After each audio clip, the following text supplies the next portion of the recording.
Christian अभिवादन साथै जय मसीह। तपाईहरुलाई थाहा छ पवित्र बाइबल मरियम मग्दलिनीको कथालाई मानिसहरूले उनलाई राम्रो नजरले हेर्दैनथे। उनको धेरै गल्तीहरू थियो र गाउँका मानिसहरूले उनलाई पापिनी भन्थे। कसैले उनको साथ दिन चाहदैनथे। एक दिन उनले सुनेकी थिइन् यीशु मसीह त्यो गाउँमा आउनु भएको छ। मानिसहरू भन्थे उहाँले रोगिनीको पार्नुहुन्छ, दुखीलाई सान्त्वना दिनुहुन्छ र पापीलाई माया गर्नुहुन्छ। मरियमको मनमा आशा जाग्यो, सायद उहाँले मलाई पनि माफ गर्नुहुन्छ। त्यस दिन मरियम आँसु भरिएको आँखाले यीशु भएको घरमा पुगिन्।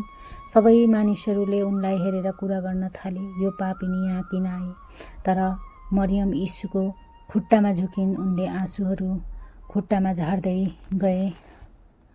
उनले आफ्नो कपालले यीशुको खुट्टा पोछिदिन् र सुगन्धित तेलले अभिषेक गरिन्। मानिसहरू छक्क परे, तर यीशुले भन्नुभयो, यस स्त्रीले धेरै प्रेम देखाएकी छ, उहाँका पापहरू माफ भए। त्यो दिनदेखि मरियमको जीवन बदलियो। मानिसहरूले उनलाई पहिलो जस्तो हेरेनन्, तर उनले नयाँ जीवन सुरु गरिन्।